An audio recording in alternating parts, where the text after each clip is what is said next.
province's metros to DA coalition agreements, the party will keep a close eye on service delivery performance. At the same time, the Freedom Front Plus says coalitions must work together to ensure service delivery is achieved.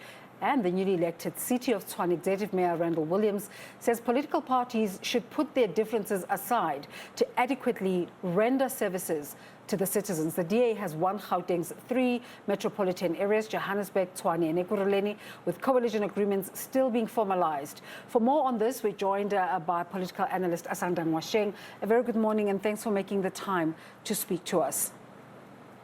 Good morning and thank you for having me. Are these coalitions on shaky grounds, seeing that they proceed without formal agreements? I think that it's yet to be seen whether they will be what's called an unstable coalition or if they will be stable. Reason being, there are no agreements, on paper that state how these parties are going to solve conflict, that state how these parties are going to agree or disagree on the points where their ideologies don't come together.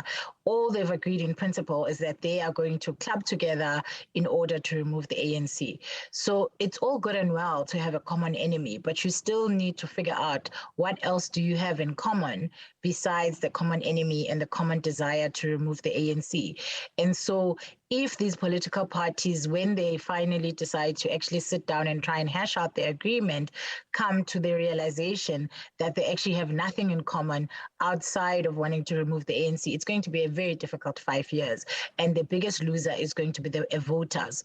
But if these political parties find it within themselves to have political maturity and to be able to put the voter front and center and ensure that the needs of the voter and service delivery remains their focus, then they have some possibility of success. However, I'm really interested to see how a political party like the DA and the EFF that are ideologically poles apart are going to be able to agree on issues that particularly require ideological coming together, as we've seen that the DA didn't necessarily intentionally go out to vote with the EFF. The EFF in some ways came in through the back door via Actions SA, saying that they're not going anywhere if the EFF is not coming with them.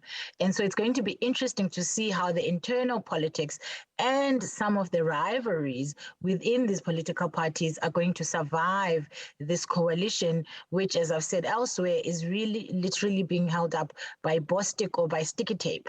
And my biggest fear is that these politicians are going to find themselves being held hostage by various interest groups who are going to constantly be dangling the need for the coalition in order to make sure that only those decisions that are in their interests pass. And so there's nothing worse than it's like a lame duck president. You might end up with a lame duck mayor who has all the executive power, but struggles to make decisions because they have to appease a diverse multitude of ideologies and political parties with varying interests.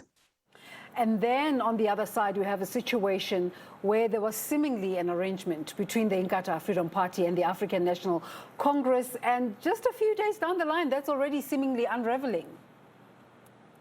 Yeah, I think that this is going to be a very interesting 5 years that's going to remind us that in politics, there are no permanent friends. We've seen in the past 5 years that, in Johannesburg, you started off with the DA coalition, and by the end, you had an ANC coalition. Same thing with Nelson Mandela Bay, where there was a DA and a UDM coalition, and it changed by the time the 5 years ended. And so we're going to see a lot of chopping and changing.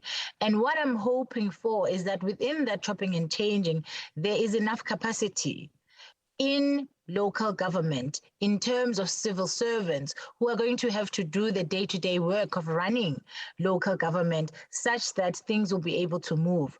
I do worry about the capacity of local government officials, as in the civil servants who are not politically aligned necessarily. I worry that they may not have the capacity to be able to drive the government regardless of who is in power.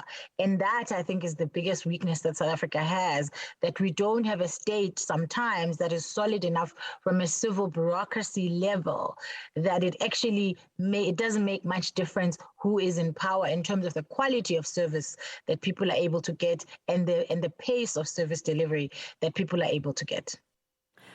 So how should citizens be engaging with the possibility that today we might be announcing mayors going into the metros and the municipalities, but these might not run the full term, the full 5-year term, based on all these complexities? I mean, I think it's the voters still have the upper hand ultimately, because these political parties, all of them, only have 2 years between now and the national government election. And so, I mean, just over 2 years.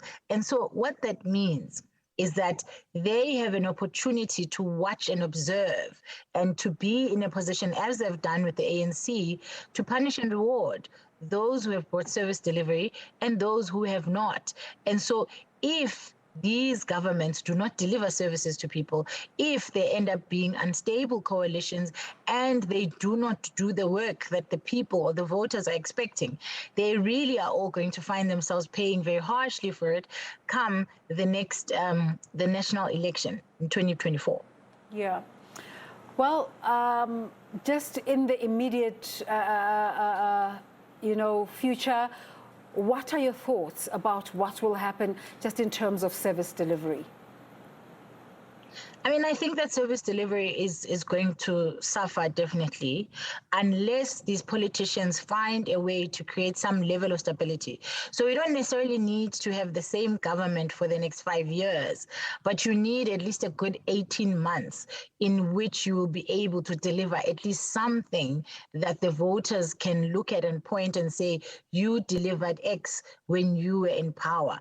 If they are not able to do this, then they really are going to struggle. Another strategy, of course, that they can use is that one of the things that hampers service delivery, particularly at local government level, is the tendering system. And so if they go the method which Chairman Mashaba had already started doing in Johannesburg, if they go the method of insourcing and they start employing people to do work instead of outsourcing the entire government, then they might be able to actually deliver services and might be able to deliver quite a substantial amount of service delivery because they will have, charge over the internal workings. Because the problem with the tendering system is that, first of all, you spend a lot of time in the administration of it, you spend a lot of time in the adjudication of it, and then finally you award the tender, and then you have to wait to make sure that the people that you actually rewarded the tender to are even available and have all the resources that are required to start. Hence, I'm saying you need a good 18 months to deliver anything. So if they cut that 18 months and they cut the tendering system and they do a lot of insourcing, then they can actually cut all of those deadlines and be in a position to deliver a lot more than they would be able to if they were hamstrung by the tendering system. But all of that is also going to require some interrogation of the PFMA, the Municipal Act, and various other laws to make sure that they're acting within the laws when they do cut some of these outsourced services. But I think it is really high time that our government stops relying only on tenderpreneurship as the way to deliver services and starts going back, because there was a time when municipalities had staff, municipalities delivered services using their own staff, and considering that we're coming out of a pandemic in some ways that has decimated our unemployment numbers, it would be a good strategy for them to boost the employment numbers, to give more people permanent employment, and to give, our country more longevity in terms of the ability to deliver employment to people. Because imagine if this is happening nationally, that there's less outsourcing and more employment of people, then it will have a positive effect on the economy, because more people equals more spending, which equals growth in the economy. Just as you were watching events unfold, what was dramatic for you in all these outcomes? I mean, I think what was very interesting for me was seeing the level of flip-flopping from DA saying we'll never work with the EFF, and then the next thing, there they are having struck a deal that included the EFF, to ANC also making utterances, Action SA. Every single political party at this point has broken every single declaration that they've made.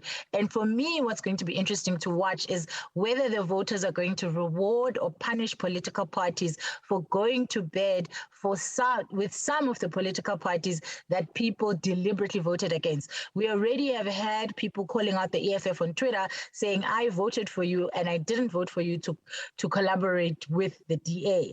And so it's going to be interesting to see if come 2024, they then get punished by voters for making decisions like partnering with people like the Democratic Alliance, who are very much ideologically far from them and what it is that the voters would have wanted. We must always remember that whilst we may want the ANC out and think that the ANC is not fit to govern, the removal or the desire to remove the ANC by the voter does not necessarily mean a desire for people to have the DA in power.